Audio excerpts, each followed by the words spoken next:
Let's bring Ed Herrera from Talon Systems. Thank you, sir. Well, thank you. Again, Ed Hardick from Talon Systems, and I appreciate Brian shuffling things around. Originally, I was supposed to be on Monday morning, but a couple other things came up. I'm not going to take more than a brief moment, and then I'm going to be the natural segue into the next presentation from Kevin Martin. But what I want to do is just show 2 or 3 new introductions we've made into the software, and then if people are interested in discussing other additions or in more detail what I'm getting ready to show, I'll be here through the day. First up, we've entered the world of dashboards. So here's an example of a student dashboard. I'm not going to go into the detail of what's being shown on here, but these different informational categories can be toggled on and off. Gives them information regarding how many days it's been since they've been scheduled or completed an activity, so on. Here's another example of a student dashboard, which is giving information regarding how many lessons have been completed, failed, passed, and so on.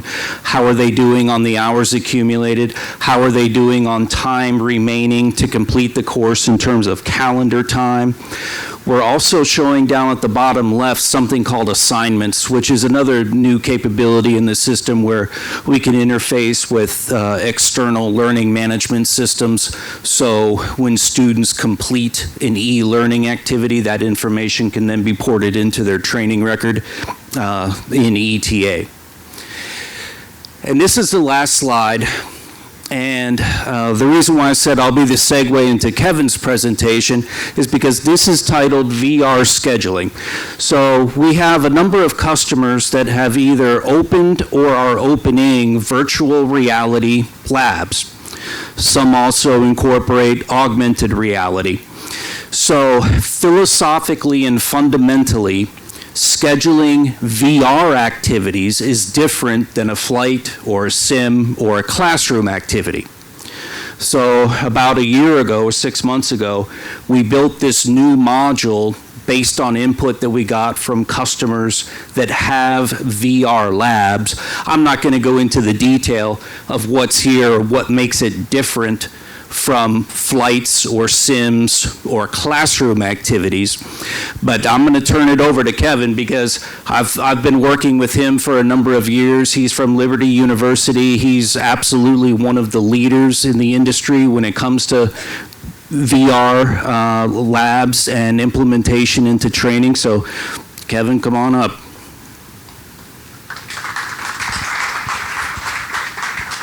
Thank you.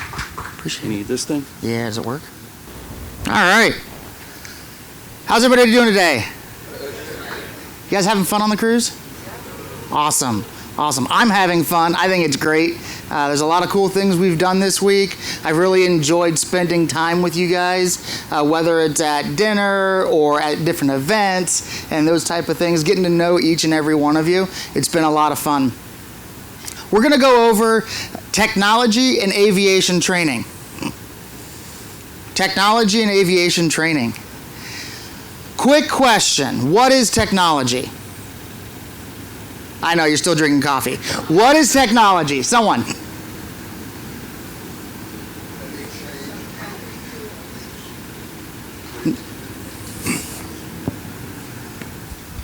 that again? Is there any change in the way we do things compared to how we used to do things that supposedly simplify, improve, whatever?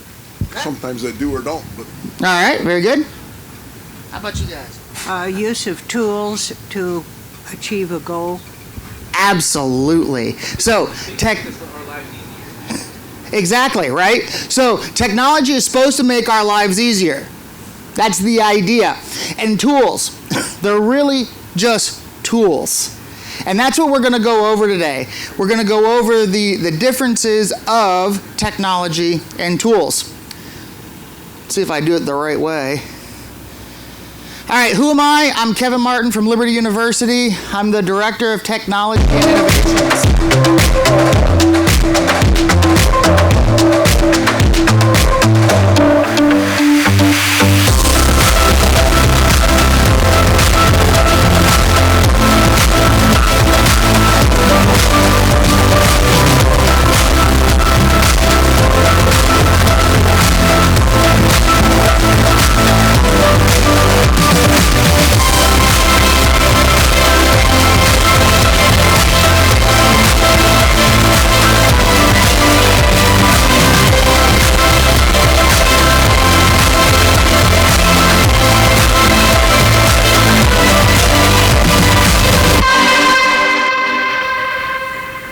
So just a quick showcase of some of the technology we've deployed in the university setup, which I think is pretty cool. We've had a lot of fun doing that. I've spent the last 10 years as the Part 60 manager for the FAA at Liberty University. So that's running all of our FTD simulators. We've designed and built VR systems, whether it's the computers, whether it's part task trainers, those type of things. Anything technology based. We pushed out an EFB program last year that integrates into the aircraft to be able to get the information directly from the G1000 right to the student's gradebook, so you can have video and actually debrief without hoping the student remembers what they did, right? So that's a little bit about me and what I do. And you're going to find I love history. You're like, whoa, hold on. I thought you were the tech guy. Yeah. So I love history. I believe history tells us where we've been, which allows us to understand where we are today. So that way we can push forward. That's the purpose of history.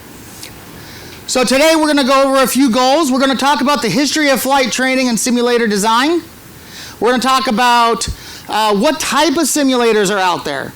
There's a lot of misconceptions on what is certified, what is not certified, what is built to a spec but not actually been certified to that spec.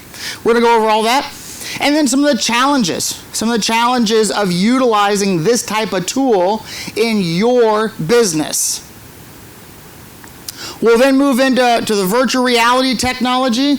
We'll talk a lot about theory of operations, equipment, and then the challenges that we now have to overcome utilizing this new tool. And then lastly, we'll talk about artificial intelligence, how we're able to use artificial intelligence to really hone in on what the student needs individually, while also giving you guys maximum throughput. My goal today is you all leave with new information that helps you do your business better. Whether that is a 141 or 142 school, or you are a Part 61 flight instructor just out at the FBO rocking and rolling. That's the goal today. So we're going to have some polls as we go, and I'm going to ask a bunch of questions because I do like interaction. I'm not a big fan of just listening to myself speak. All right, you know how I said I like history? Notice the flight syllabus of September, what year? 1917. 1917. Robert Smith Berry was known as the man who taught the world how to fly. And this was in World War I. He went through flight training, and if you can think back to the aircraft of the day, fabric, wood, remember there's no throttles, right? Blip in the ignition. He saw all his buddies getting killed because they didn't know how to take off and definitely didn't know how to land. He's like, there's got to be a better way than this. And so he created the first syllabus. I like this. So, lesson 1, demonstrate the use of controls and their effect on the machine. Straight, flying, level, and climbing. Sounds like our first lesson, doesn't it? Right? We get up there and we teach what the aileron does, what the rudder does. Then we got to do turns. All right? We're going to run through turns with the engine on. And how does that affect the aircraft? And then one we probably don't do, at least I hope not for single engines, you're going to do the same demonstration with the engine off. All right? Back then, those engines, they were probably off a little more than they were on, so you better figure out how that works. Remember, they're using the Lerone rotary engine, so a lot of centripetal force spinning those things around. I love going through there, looking at the gliding, taking off into the wind, and then you're going to repeat that landing into the wind thing, because you probably didn't get it the first time, but the second time you should have that down. Maybe a brief repetition on lesson 3 of 1 and 2. If you're a little bit slow, you probably crashed the airplane on that second landing. So we're going to work on that. We're going to do steep turns with and without the engine. I love that. I wonder how long that's going to take to do a steep turn with the engine off, right? you're going to lose all that speed pretty quick. You're going to do side flips, various degrees and uses, approach the landings on a fixed mark, and learning how to do a flat glide. Lesson 4 down there, we're going to repeat whatever we had to do in lesson 3 that you didn't do as well. We're going to make sure that we get through that. Learning how to detect the wind. Then lesson 5, general repetition of advanced training. Harder maneuvering, looping, rolling, spinning, stalls, turns, maneuvering against another machine. So that's where hopefully by lesson 5 and a couple repeats, you're now utilizing the aircraft as a tool in combat. The reason I bring this up, we haven't changed a whole lot in how our syllabi go through, how we actually teach. The main fundamentals hasn't changed drastically. The Gosport was something that Smith-Berry created. It was just a tube from the back seat to the front seat so you could talk to the student. Remember, they're all open cockpit. And he required a dual-seat aircraft. Dual-seat aircraft. So that's where we started. That's where we started with most of our flight instruction with our different syllabi. And there's a lot of similarities today, right? A lot of similarities. No G1000s in this, though. Sorry. We'll get there eventually. I'm sure all of you have seen the little blue box. All right, the little blue box. So Edwin Link, back in the 30s, wanted to learn how to fly. He's like, yeah, that's cool. I want to do that. So he bought himself an airplane and started doing lessons, and he realized, golly, this is expensive. This is expensive. In 1930, this is expensive to do flight training in an airplane. So he decided that he was going to design his own simulator for his own use. That was the idea. Edwin Link's father was the owner of an automatic organ company. Right, you remember those automatic playing organs and pianos, right? Think about organs have big bellows that are moving air. So what Edwin Link did is he set up the Link trainer to use those bellows from his dad's factory, from an automatic organ, and that's what helped run the airspeed, the attitude, the heading, and motion. U.S. mail was starting to really kick off, and we were flying airplanes all over the place, trying to get mail from one point to another, and they were flying at night and in bad weather, and U.S. mail was losing a lot of pilots. While Edwin Link at the time really wanted his system to be used in flight training, he had to make money with it, so most of the blue boxes at the beginning went to carnivals. It was a carnival ride. Thought that was pretty funny. So, carnival rides, as they're going through and losing pilots for U.S. mail, he was able to show them what the simulator does, so the U.S. Army and U.S. mail purchased the first couple of the blue boxes. Going through World War II, the blue box trained over 500,000 pilots. 500,000 pilots. There are some things with the blue box that have trickled down through simulator technology all the way to today. All the way to today. The big one that I think is amazing is you can have your breadcrumbs or your track recorded. You think through the simulators you've used today, you can typically see how you flew, right? Your altitude, your pitch, and where you were on the ILS, those type of things. They did the same thing here because for the flight training records, you were given a big binder. And if you were the pilot in training, that's what you carried around to all your different lessons, and your instructors would sign it off. Well, to prove you did the simulator lessons and how well did you do, they put a big piece of paper, or sectional if that's what they were doing at the time, a chart of some sort. And as you flew around, there was a red pen that actually just traced your flight path. And so the flight instructor had to set up that piece of paper properly to make sure you could get a good idea of what your record was for that flight. Today we do that digitally, whether that is through Cloud Ahoy and aircraft, or it is using the GUIs that are inside of the actual simulator manufacturers. But almost every simulator today has the ability for you to see the track. And this is where that came from.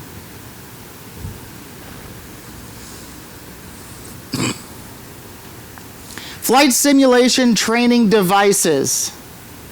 I find for most people this is the most complex and kind of scary part when you're looking for a training device, a tool to augment your aircraft training time.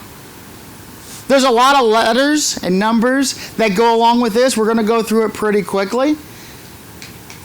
Remember, these are tools, and there's a tool for every job. Any A&Ps out here? All right. So, do you use a screwdriver as a chisel? Right? Yeah, I love that. You see that look. Oh, no, don't do that. Right? So, using the right tool for the right job for your company, for your business, for your students is key. As we're going through, we'll go from the highest level down to the lowest level. Your levels Delta, Charlie, Bravo, and Alpha, those are essentially your full flight sims. These guys are all under Part 60 with the National Sim Program. You have to have a Part 60 program to run these sims. This is much like what the airlines utilize. In fact, it is what they utilize. If you go to any of your flight safeties and SimCom and those type of places to get your type ratings, you're going to be in a level device. FTD 7, for any helicopter guys?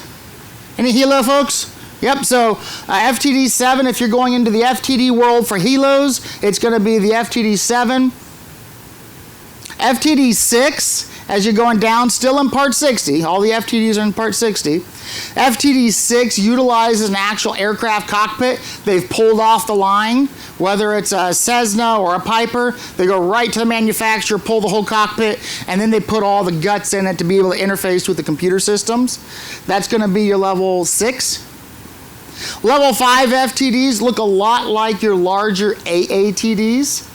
Okay, these can be a cockpit representation, so they don't have to be a one-for-one cockpit. Most companies will actually use fiberglass at this point, save some money, right? You don't want to use an actual cockpit shell if it doesn't give you any training value, and so that's why a lot of folks will go to the level 5s. Level 4 FTDs. When you're looking at the modern day part task trainers, think about the flat panels with the digital cockpit layout, right? So when you're looking at the switches and stuff, but it's all flat panels. That's really what your level 4 is. Great for teaching system knowledge, and things of that nature. And lastly, we've got the AATDs and the BATDs. The way that the FAA looks at these, from a certification standpoint, you get an LOA, letter of authorization, that tells you how much flight time you can use this particular box towards a rating. But that's just the maximum amount for the logbook. That is not a hard and fast maximum amount for your students' learning. For your students' learning. Every student learns a little bit different. Even looking back to that 1970 syllabus, there's a lot of repeats in there, right? Same idea with the flight simulation.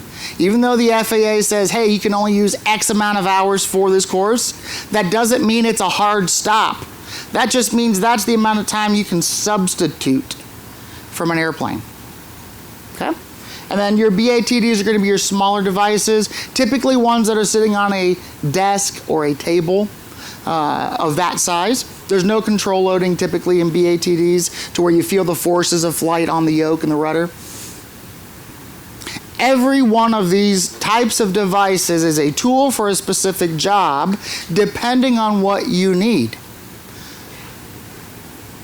When you're looking through the different companies that create these types of devices, they're going to want to sell you the biggest and the best. But sometimes you just need something that's small to practice your procedures. All right? A good instrument trainer. How many of you guys flew like 20 years ago, the older precision flight controls or elite sims? Anybody? Oh yeah, there you go. I love it. I am absolutely convinced those things were programmed to never fly straight and level. Absolutely convinced. It was the best scan teaching tool in the world. I loved it. It was so frustrating. But when you got through it, oh man, your scan was spot on. The right tool for the job. Challenges for FSTDs. So that's kind of your big header for all of the sims we just talked about. Your larger devices are expensive, guys. We're looking at AATDs today with non-motion from some of the companies that are knocking on $400,000. Wow, right? That's expensive. And that's an AATD. Visual requirements.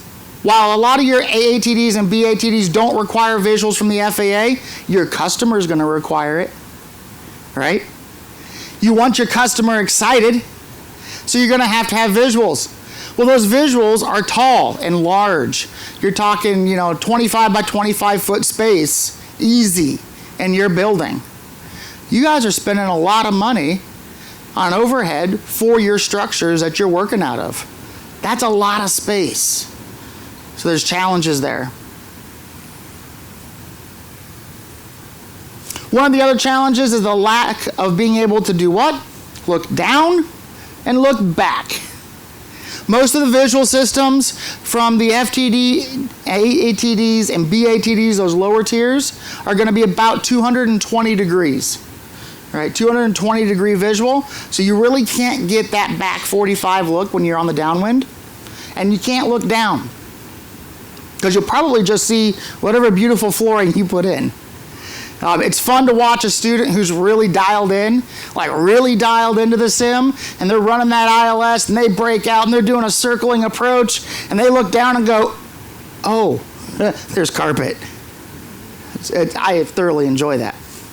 But they're large, they're expensive. Control loading.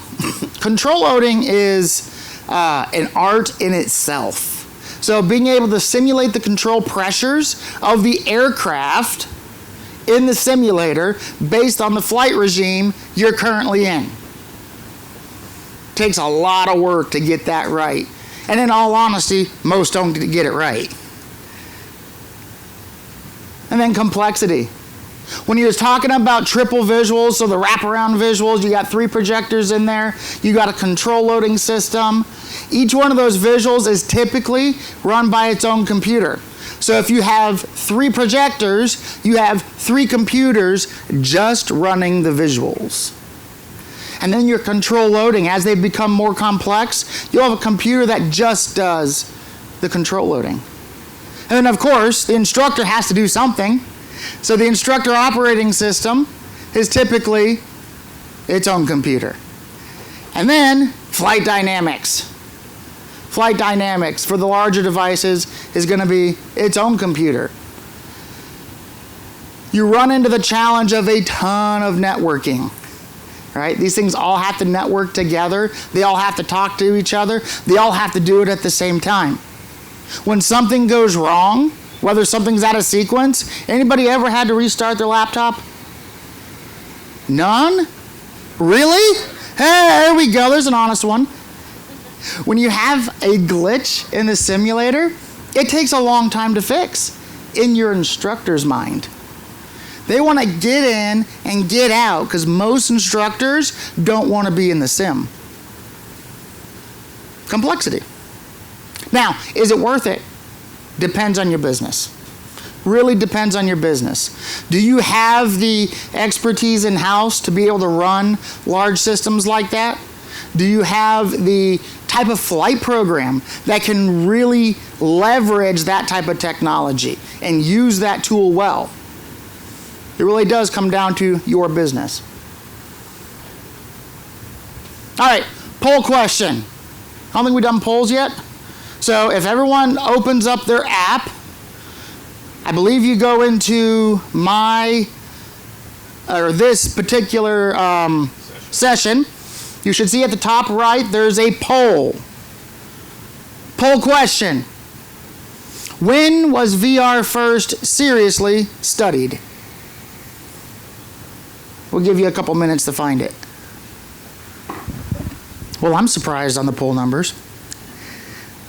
So the majority of you, let's see, the top one there is 2006. Looks like about 12.5%. The majority of you at 45% plus is 1985. Let's see, we've got a little bit on 2015 and around 33 or so percent on 93. Everybody figure out the poll? No?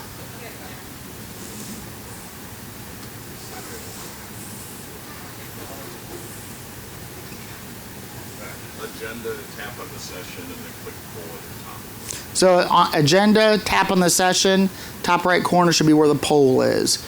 We're going to do this again a little bit later in the presentation.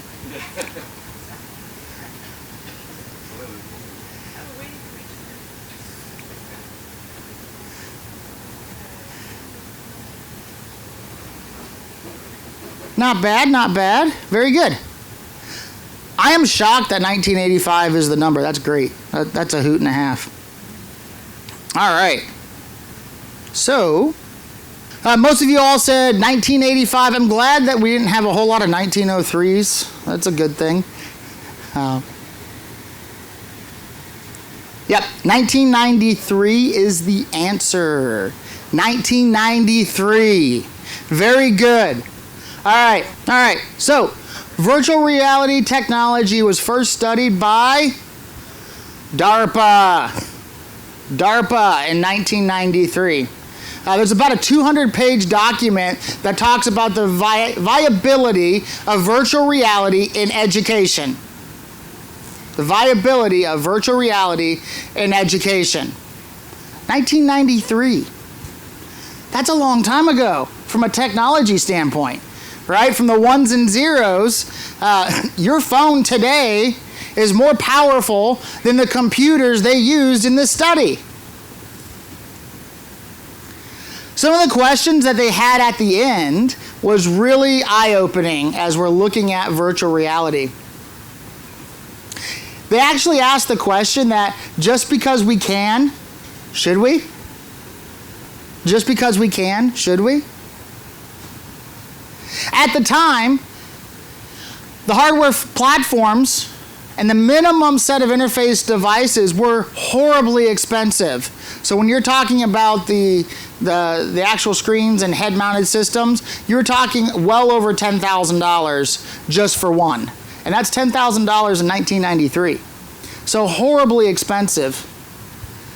The biggest challenge they ran into was the lack of software developers to create content for virtual reality. All right, where are my software guys? If you want to make money, that's the one you go into. It is still the number one challenge today in virtual reality is software development for VR. And then lastly, is the current tech mature enough for practical use?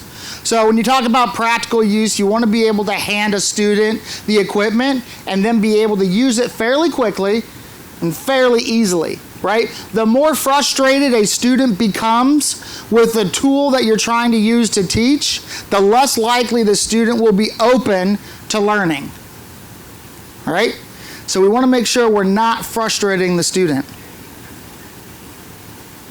Yeah, almost 200-page document of how they went through this entire study creating virtual reality in education back in '93. Technology definitions. My father-in-law was thoroughly enjoying the virtual reality I put him in. One of the questions that I had asked was, yes, I expect my Gen Z and Gen Alpha folks to know how to use the technology pretty easily, right? trying to make sure that we are working with our customer, we're meeting them where they enjoy learning, those type of things. So I was like, okay, cool. My students picked up the VR really quick. They're like, oh yeah, I got this. My father-in-law, I love him to death, but he does not like technology. But you'd never know that. He's sitting there shooting balls with lasers,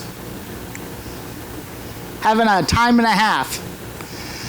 What was neat about that, from just a little bit of the research of putting different people in that particular game, was seeing how intuitive virtual reality actually has become, even for someone who does not like technology. We're going to talk about the different definitions. You're going to hear these all over the place. Marketing folks like to use most of these incorrectly. So we're going to go over the definitions. That way you get them down. So when you're looking for this type of tech, you're not sold, a bag of rice when really you want something that's extended reality. So we're going to talk about extended reality, virtual reality, mixed reality, and augmented reality. Extended reality is defined as the spectrum of virtual and augmented experiences, which merges the physical and the virtual worlds to create engaging and immersive environments where the users can interact with the computer-generated elements in real time. The key thing here, folks, is that experience, and we're going to talk about that a little more later. But experience. So this particular one is where you're able to put on the headsets and you're able to work in the digital world. And with some of the technology, you're also able to bring in the physical world and combine them. We'll show you how that works in a minute. Virtual reality, the typical item that you see put out there when you're trying to sell something. An artificial environment which is experienced through sensory stimuli, such as sights and sounds provided by a computer, and in which one's actions partially determine what happens in the environment. So that video of my father-in-law shooting all the balls coming at him with lasers, that is virtual reality. He was not engaged at all with the physical world. He was literally in his own little world. Literally. And that's what virtual reality is. It's an experience. Augmented reality. An enhanced version of the reality created by the use of technology to overlay digital information on an image of something being viewed through a device, such as your smartphones. Right? Remember a few years ago, Samsung came out with, the virtual reality on your phone. You pick it up and it turn the camera on, and you go around and go, hey, what's that plant? And you'd look at it, and they would search it and say, that's this type of plant. That's really what this is. It's allowing you to work on something physical and have a digital overlay. Google Glass was one of these items. Right? And so it looked like glasses you'd put on, and as you're walking through the environment, wherever you're at Disneyland, whatever, it's taking a video of everything, and it's able to show you what it is, able to pull up information from the web to say, hey, that's Mickey Mouse, if you didn't know. You're at Disney. This one's really neat when you are trying to animate a physical item. If you're trying to animate a physical item. So think about your turbines. All right? So if you're teaching a turbine engine course, or you're teaching how those systems work, if you put on the glasses and you're looking at that turbine, you can now see the air go through the turbine. You can see how it starts cold, how it starts to compress, how then it goes into the burner sections, how it explodes, how it comes out the back end through the turbines. But that didn't actually occur on that engine sitting in front of you. That is the glasses giving you that picture with something that is real and physical. Mixed reality. Mixed reality is a visual display, and particularly it's a subset of the virtual reality and related technologies. It involves merging the real and virtual worlds together, somewhere along the virtual continuum. It connects completely real environments to completely virtual real environments. I want you to notice, though, as we've gone through each one of these different definitions, and definitions are important because that sets the stage, each one of these definitions has talked about an experience. An experience. So remember, all learning comes from experience. It may be at a very rote level because you read the book, but you had an experience of reading that book. It may be when you get to the correlation stage because you've done something else that you can look at and go, hey, I understand when I hit the brakes really hard in my Skyhawk, I flat spot the tire because I don't feel that pulsating in the pedals like I do in my car because the Skyhawk doesn't have ABS, right? But it's all experience. So our goal when we're looking at virtual reality flight simulation tools is to provide an experience. We want to provide that experience. We want to provide it with enough intensity that it burns into the brain and they remember it. The more senses that we can get involved in the training, the better, right? So sight, sound, smell, touch. If we're able to combine all of those into the flight training regime, the more likely it's going to imprint on your student faster. And then you're going to have that transference from the box to the aircraft more effectively. Virtual reality gives you that capability. Mixed reality is a whole nother world. You have a complete and total immersive, interactive environment to where your brain truly believes that it is real. And it is a real experience. We're going to go over some of the physical items here. That way, when we look at them, you know what you're looking at. So, virtual reality technology explains the head-mounted device. That's going to be what you put on over your head. We're going to talk about the two types of tracking. So, there's inside-out tracking and outside-in tracking. This is how the system knows what you're looking at and where you are in the virtual space. It is very critical to know which one you're using because that's how you're going to set up your training.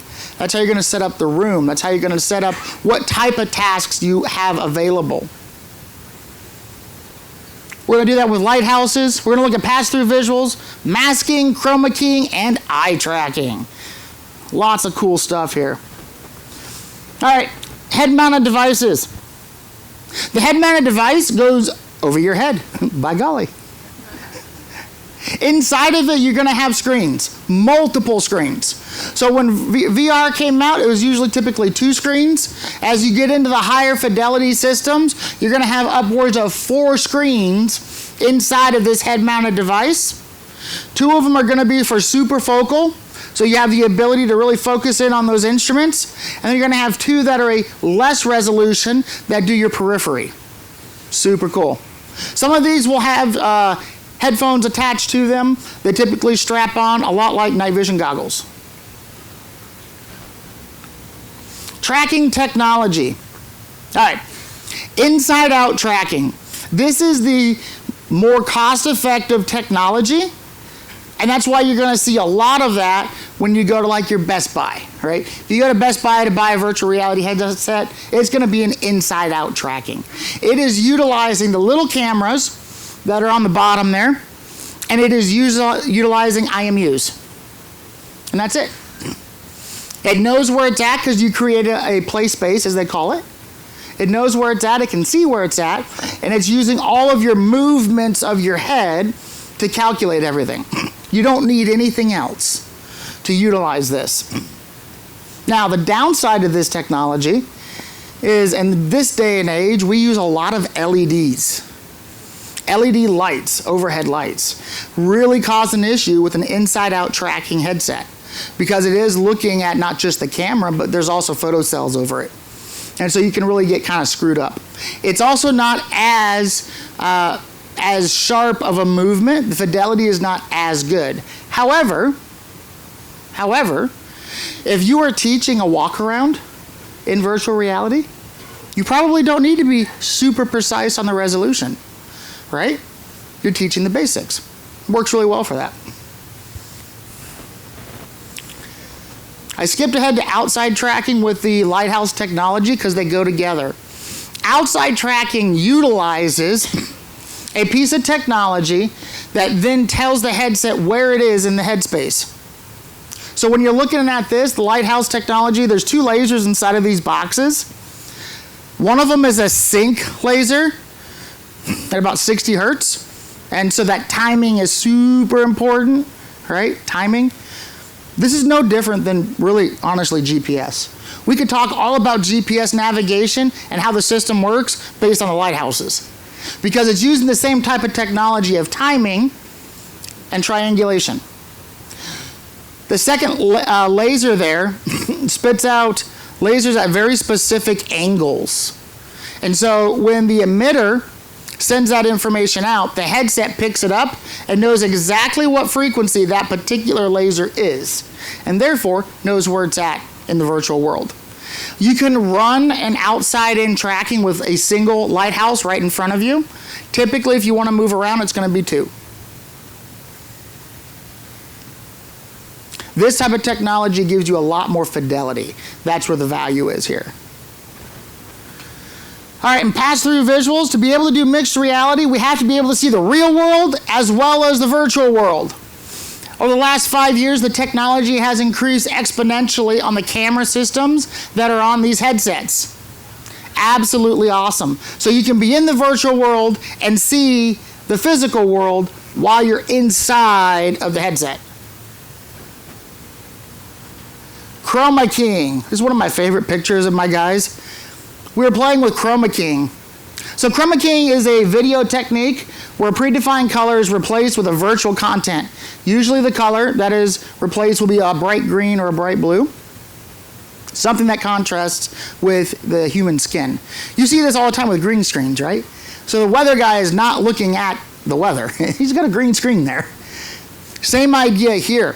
What we've done with this, with the Chroma Keying, you take that technology, you put it inside the headset, and literally, he is standing on the edge of the Eiffel Tower, looking down. The first time he did it, he literally fell over. So make sure you have a safety pilot. Virtual reality is spatially correct. It's absolutely awesome. So he can literally see his boots on the edge of the Eiffel Tower as he's looking over.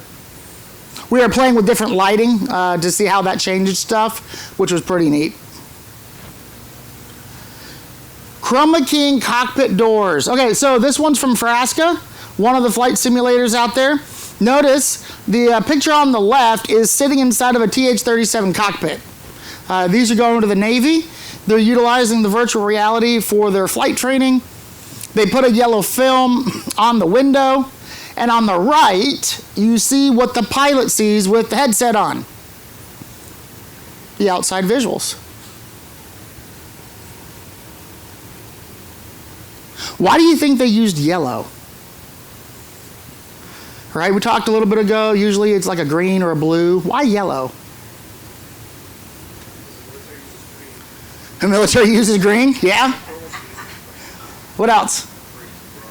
Trees, grass, okay. All right. Think about your avionics. Almost all avionics have green in them, right? Especially the digital ones. Not as much yellow. Not as much yellow. It's kind of neat. You can see on that right picture, if you look at the seat, you can see trees on the seat, right? Like, how'd that happen? It's the reflection of the yellow from the window on the seat. So they had to work on that. We had to get the reflections down. All right, masking. Masking specific objects to act as a window into the real world.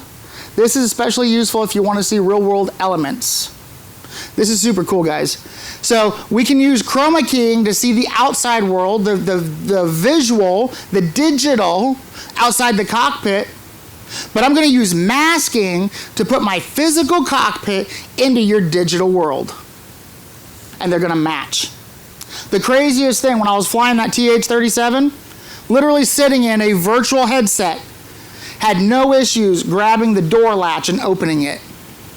Because it is digital in my headset, but it is also perfectly matched to the physical item. And this goes all the way down into where your stick is, where your different instrumentations are, where your buttons are, and those type of things. So now you can take your physical items, your actual cockpits, put them in the virtual world, and do flight training. Loft Dynamics, they do this a little bit differently, showing you a different way of doing the masking. They call it anchoring.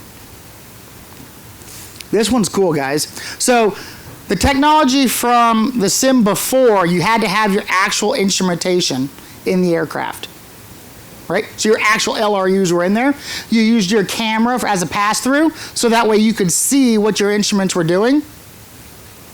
This technology uses anchoring, and the anchoring allows you to create any type of instrument or item based on the anchors. So when you look at those QR codes on the left, that's the physical world that's sitting there. You can see his hands, you can see where those QR codes are. Each one of those QR codes are mapped digitally into the system to give you the instrumentation that you want to see.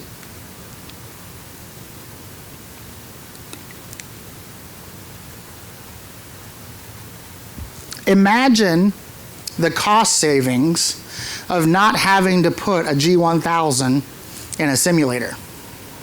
How much does a G1000 LRU system cost? Right around 80, depending on which version, right? So that's a lot of money to take a certified unit and put it in a cockpit. So the loft system uses pass-through technology and anchoring.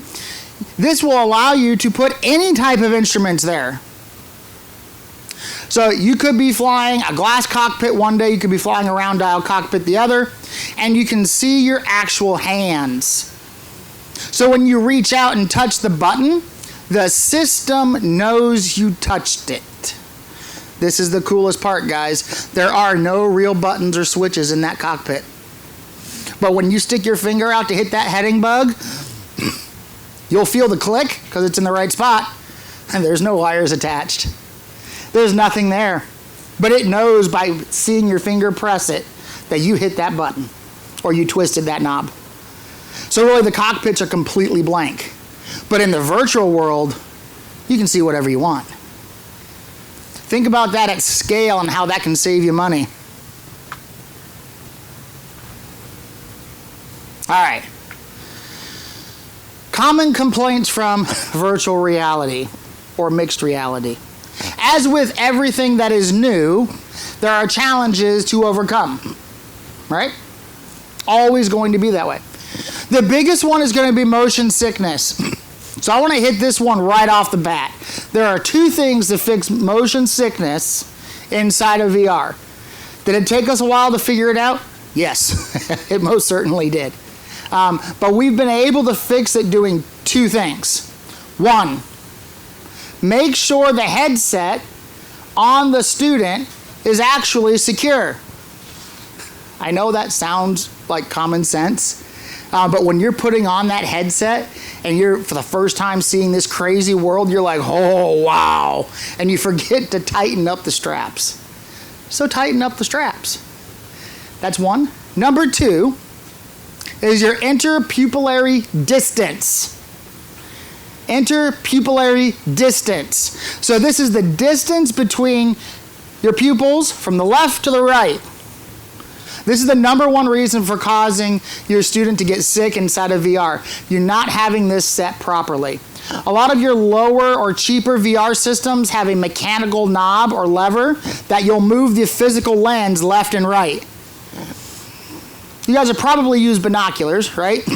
So when you put the binoculars up and you don't have it quite opened up the right way, it looks all funky, right?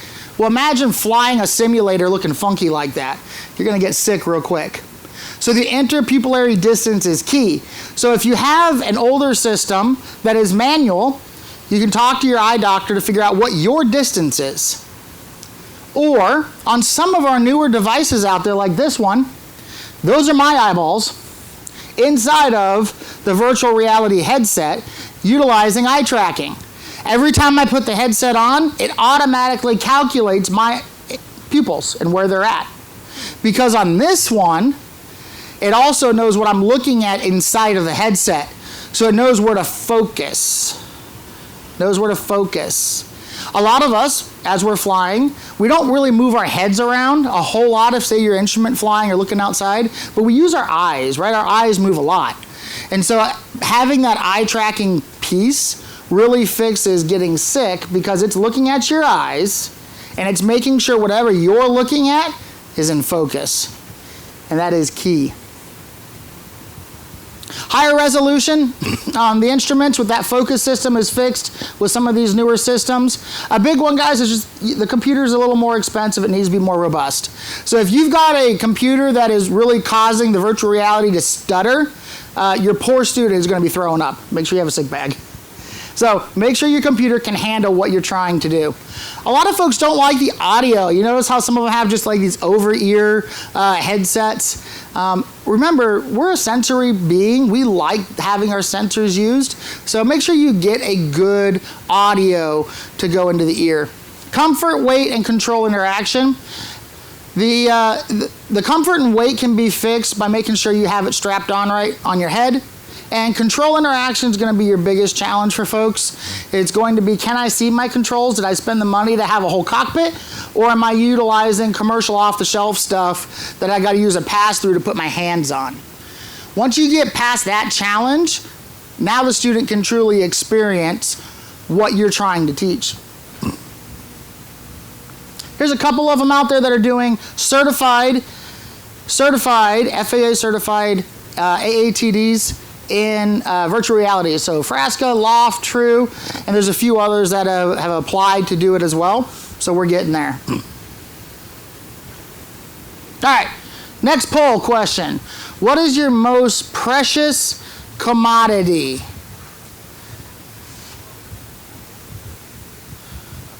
Time, airplane, or CFI? All right, so for those of you who did get it in, it looks like time is 90%. Is your most precious commodity is time. Because we're older. Yeah, there you go. We understand that time doesn't stop. It keeps moving on. When we were looking for ways to enhance student training, we realized that the flight instructor does the most talking and the most work with a private student in the first 10 hours of their flight training. All right, think about that. You're having to teach them to steer the airplane with their feet. What else do we steer with our feet in our normal worlds? Not much. You know, tractors, yeah, with left-right brakes. Yep, tractors, I like it. Most of my students aren't driving tractors, though. I wish they were. That would be great. Bicycle, a little bit, yeah, on some of them. So time was one of those items that's most precious. For your business, time is money. For your flight instructor, flight time is how they're going to get to their next stage. So what we did is we looked at that first 10 hours and said, how can we improve the first 10 hours of flight training in the experience for that student? What we came up with is a virtual reality system because that excites my Gen Z. My Gen Alpha's coming up. They love it. They're excited about it. So the more excited they are, the quicker I can get them into it, which is awesome. We looked at the virtual reality, and then we wanted to add in something a little bit different.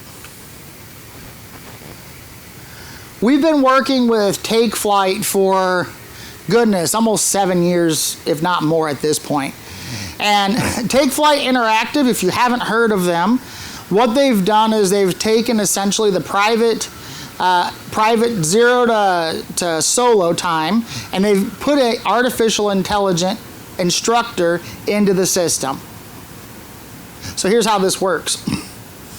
When you come to Liberty University and you're a brand new student, you've never flown at all, you're going to get an account with Take Flight Interactive. I'm going to walk you in as the professor into that classroom that has a bunch of these set up. We have about 10 of them currently. And I'm going to show you how to turn the computer on, how to set that headset properly, and how to log in. And then I'm going to leave. And every one of our students sits down in this, and they go from 0 to solo virtually. The instructor in the system is grading them and teaching them based on the ACS. So as you go through and you're learning taxiing, it's going to tell you when you're not on centerline. And if you really screw up and take out the lights, the taxiway lights, it's going to say, start over. You'll start over. As you go through and you learn how to take off, if you're really bad at centerline, a couple of lessons later, it's going to remind you about that centerline thing and you're going to practice it. The system is tailored for that student and it learns as it goes, which is absolutely awesome. For my Gen Z guys, they love the gaming of it. We make it a competition, who can get the high score. At the end of each lesson, there's a test, and that test really does an amazing job at showing exactly where you did well and where you did not do well. And it's all based on the ACS. So, with this one, your first turn, your bank, maintain 45 degrees, plus or minus 10. And it shows you if you did that well. The next one's airspeed, altitude, so on and so forth, okay? We make it a competition. For us, we utilize that as that lesson grade. You can go do it as many times as you want. Whatever you come out with, 95.2, that's your grade. They compete with each other, and they learn. One of the concerns people have is negative learning, right? That's a big word that gets used a lot in aviation, is negative learning. It is absolutely a concern. However, if you are making sure what you're teaching, what systems you're using are based on the ACS, you don't have the negative learning. But what you do have is problem solving. I can teach anyone to fly an airplane. Easy, all day long, right? What I can't teach as easy is good decision making. My goodness, is that a challenge? To make good decision making, you have to be able to problem solve. I want my students to understand that from day one. So when they get in with the AI instructor, they're problem solving.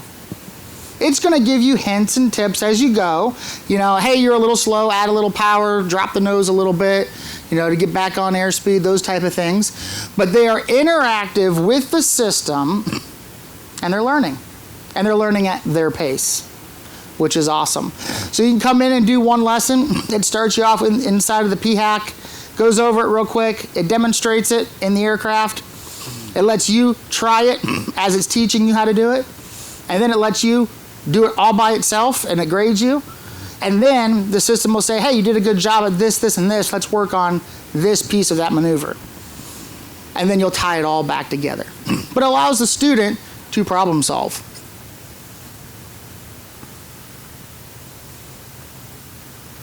Learning modification of a behavioral tendency by experience, such as exposure conditioning.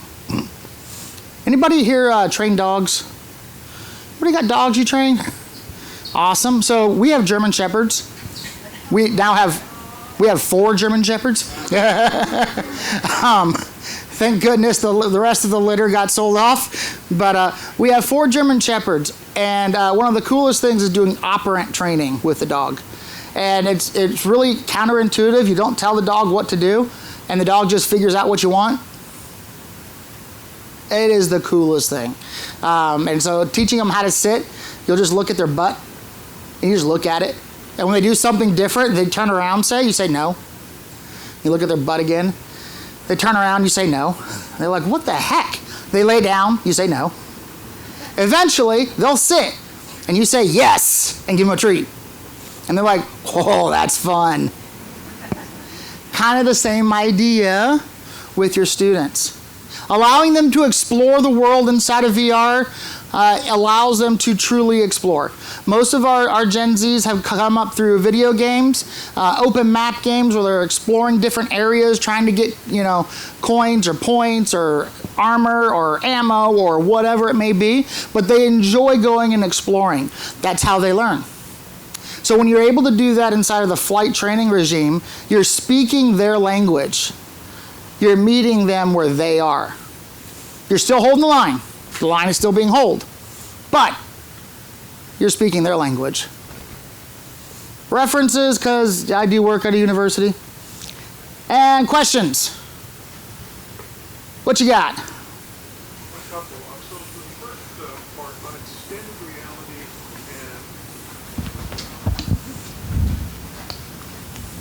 first of all, great presentation. Thank you. Yeah, you're welcome. My first question is extended reality and mixed reality. Mm-hmm. So I know very little about RVR Lab at the University of North Dakota. I've just done a demo in there, and I'm not sure which it is. So if I could explain it to you, maybe you could tell me. Sure. So we have the shell of a Piper Archer. We have several of them.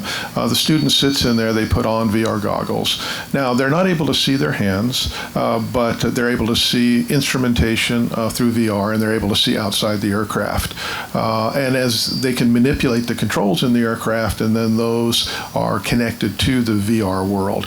Would that be extended reality, or would that be mixed VR? So that one's a little bit more of mixed VR because you have the entire ecosystem of the flight. So you have the outside visuals inside the goggles. They can't see their hands, but they can see all the digital instrumentation. So once you get into the extended is where you bring in more physical, like your actual hands, and you're able to interact with them. And that way you can see where you put your hand on the control yoke, you're able to see that. They're very, very similar in how they work. Understood. Thank you. And the second question is on take flight. I'm fascinated by that. It looked like it was a Cessna cockpit that was simulated there. Do you know if the company has, let's say, Piper cockpits as well? Yeah, so take flight, that was an old picture. They do have different aircraft. They primarily started with the Skyhawk in round dial. They now have Skyhawk and G1000. I do know they're working on the Piper aircraft. I don't know where he's at in that pipeline of new information coming out on the system. They've been heavily involved with the Navy and the Air Force projects. So the TH-37 project, they've built out an entire training setup for the Navy, as well as the Texan 2s. So that's really where they've been at outside of GA currently. But I do know that was on their roadmap.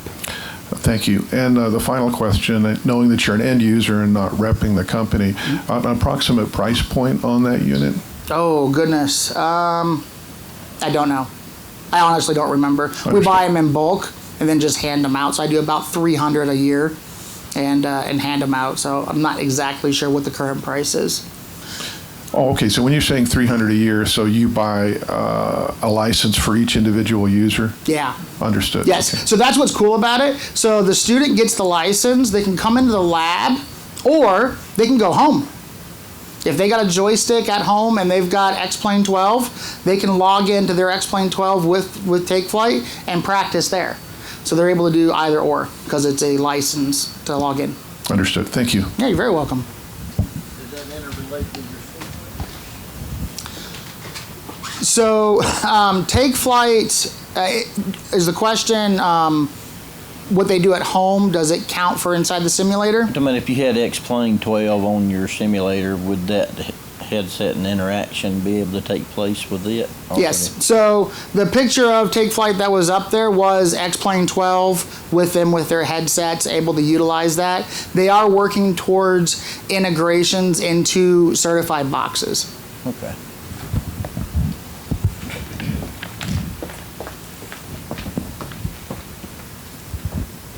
So this wouldn't work with like a Redbird simulator at this current time? No, it won't work with the Redbird simulator. I don't believe they switched over to X-Plane, or are they still using Prepared? You know what, I'm not sure. I think they're still using Prepared. So Brandon Seltz is the owner of Take Flight. He actually came from Redbird many, many years ago. You guys remember the Redbird Challenge?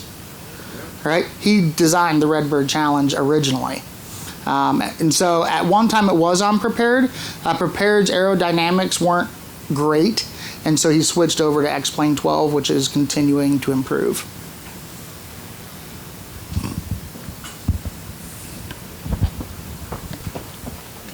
So I'm still unclear about the hardware that's required. Is the Meta headset just too weak for any of this? Typically, yes. So the Meta headset, so that's Facebook's headset, is really designed as an inside-out tracking, and its main purpose is more of gaming. So you're talking more like digital games, much like what my father-in-law was doing. So it won't be able to run the actual flight dynamics well.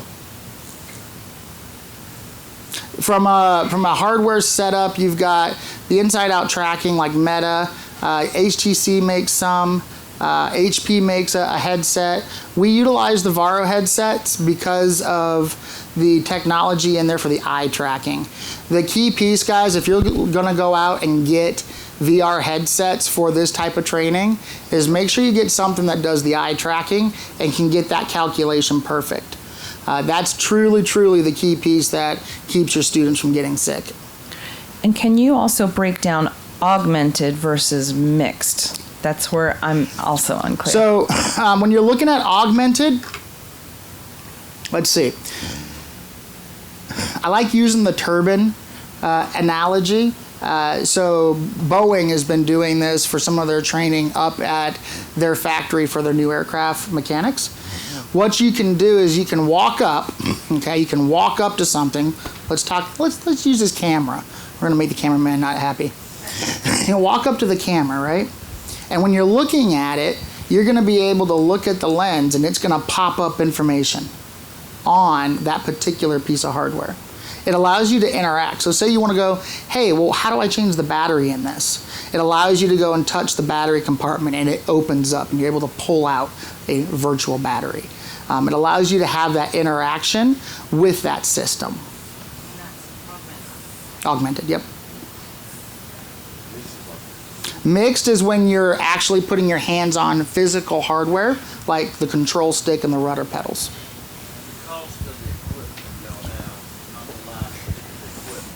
Sure. So typically the computer system, we build our own, but you're looking at around $5,000 for the computer. The Varo headsets start at $2,500. So we're using commercial off-the-shelf yokes and rudders and throttles. So those are just what those go for, you know, a few $100s each. And so the all in, our VR system is right around $11,000 per system.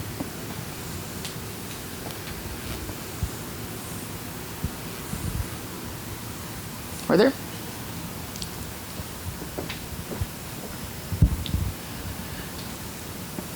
I guess you kind of mentioned at the beginning that we need more development in this, like the Apple Vision Pro, for example. If you look at it, you know, it's a very powerful headset from a user side, but there's really not a lot of software available that we can use in the training environment right now. Correct. Do you know of any companies that are currently working on something that's going to maybe come out soon, or?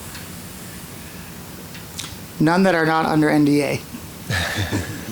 And do you think the Apple Vision Pro is going to be something that we're going to be using in our flight training in the future, or do you think it's going to be something more like a Meta or something else? I think so when you're looking at different types of software, if you get away from the actual physical flight training portion and say you want to learn systems, the Meta and those systems are going to work great for that.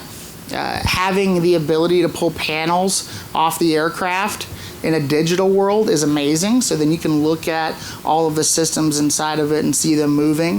I think you're going to see that soon. And then your Meta systems will be able to do that. The only reason the Apple I'm a little leery on is sometimes the software doesn't port well through the Apple systems.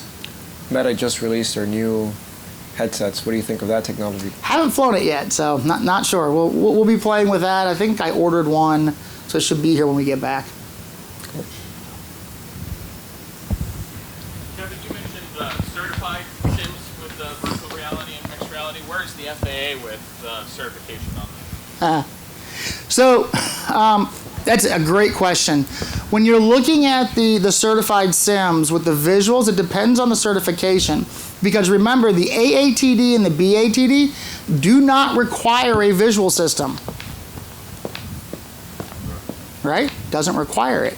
And so when you put it in there, the only thing that it has to do from an AATD standpoint is not be distracting. So when you're looking at Loft and True, are the two companies that currently have AATD certification, it's going through pretty well. I'm on one of the advisories with the FAA for the future flight simulation for the 141 reform. And part of that, in all of the paperwork we have going in, all includes VR. Because most of your requirements when you do require a visual just talks about how much can you see. So whether that's 220 degrees and 60 degrees or whatever it may be, they're very big on parallax, right? They're very big on parallax, which thankfully in VR you don't have any parallax unless you build it into it. It's counterintuitive, so we have to create the parallax. So as we're going forward with that, I think it's going to be very, very good because you can see much more than you can with a traditional visual. Couple things to add on to Kevin. I know a lot of people are talking about the meta that's there and some of the things that you early touched on, that the meta device can be used if you wanted to do a walk around and take your flight instructor and have them shoot a pre-flight and point everything out. Now the student can put this on and literally follow along with that instructor. There's different things even from the maintenance training standpoint that you'll get in there with a camera while a mechanic is doing something hands-on, and then the student can put that on and see those close-ups. There's other things in the plane that maybe the instructor's flying and demonstrating something, but you can put a camera that's recorded in the pilot seat, so now they have pilot point of view. So as a steep turn's going on or something like that, they can actually look and get that pilot point of view with the goggles. We have one on board. We want to see how it works. We have one on board. Find something that TTS shirt will show. So, And I have demos of augmented and virtual reality. so very good. And Kevin is somebody, we've got more questions? Yeah, I think so. Yeah, I just had two quick questions. Hopefully they don't take up too much time. But Yeah. my first one was with the Take Flight AI pre-solo training device. I know that AI, generally speaking, first off, great presentation, by the way. It was really awesome. So I know that AI has an issue with sycophancy, and so that worries me when it comes to law of primacy. Have you noticed anything, or have measures been taken to counteract that? So when the system is grading you, it's grading you against the ACS. And if you go too far off of the parameters, it makes you do a reset. So the key there is the reset, right? It is a stop in the training for that particular maneuver and a restart. So it's restarting the learning process for that particular maneuver. So far, we've done, I think we're over 35 to 4,000 students have gone through it. And a couple of research programs that we've set up to see if it's working on the back end has shown that the instructor's load drops off significantly. The only time we've run into primacy challenges is if the system isn't modeled. So what I mean by that, if you're not actually running a checklist and doing the mixtures and things like that, some of your basic procedures you may miss. But other than that, we haven't had any issues in that area. Okay, great. I'm sure there are some, right? Nothing's perfect. Yeah. But so far, there's not been anything that's been a major problem. Yeah, so our private has gone through the roof. We've got our examining authority since doing that. I think we're up at right around 98%, which is amazing, first-time passes. I mean, the amount of time has dropped significantly. The redos, the reflights, and those have gone away almost from that first two solo phase, which is awesome. Awesome. And then the second question that I had for you was, as we kind of climb up the sim ladder or play the game of Sims, so to speak, I know you had made mention of fidelity and then TER, and I was wondering how much you notice an impact as you climb up along that list in actual success rates. Oh man, I think that is a challenging one to really pin down. So I don't have actual numbers that show what that success rate is, because your aviator typically is more experienced as you climb the ladder, right? Typically, you don't put a student pilot in a level D sim. So I don't have that information. From a technology standpoint, the one area that's been going back and forth with virtual reality is motion really required? Right? Is motion really required? And so when we think about how the body senses motion, everyone initially goes to the ear, right? You know, that's what we teach. But really, our bodies utilize our eyes to sense motion in a much higher degree than we do our ear, because our ear eventually will just level out, but your eyes don't. And so you really feel like, in the virtual reality standpoint, you are moving. Like I said, my buddy fell flat over. We have seat belts on some of our VR systems so they don't fall out of the chair. And as you're going down that road, currently we've been seeing some sims that are AATD levels. They're putting motion on them, which has been surprising. Redbird's been doing their version of motion. Frasca's got a new version of motion for the AATD. From the cost standpoint, personally, for my business, it's not worth it. I can get a lot more training out of that 6-figure price tag to add motion if I put in VR or more sims than I can having one device that has, you know, a throw of about 6 to 8 inches of movement. Thank you. As you can tell, Kevin has an amazing passion for this and just a wealth of knowledge. So I ask you, please sit down with him and talk with him. He's happy to share. But Kevin, we want to thank you. Kevin Martin from Liberty University. And please, if you have a moment, fill out a survey under the session for Kevin, and will help us out. And the gamification that you're seeing, we've got a lot of people that have picked up now into the 15,000+ range. So at 4:30, I'm going to be awarding first, second, and third place. And just after lunch, we're going to close that off so that we can do all the final tallies. So get everything in. Right now, we're going to take a break, head next door. Please visit all of our sponsors. We want to thank them immensely for helping us put this fun on at the least expensive cost to you guys. So visit them. There will be some coffee and donuts and other things next door. Mingle. We'll be back here at about 9:50.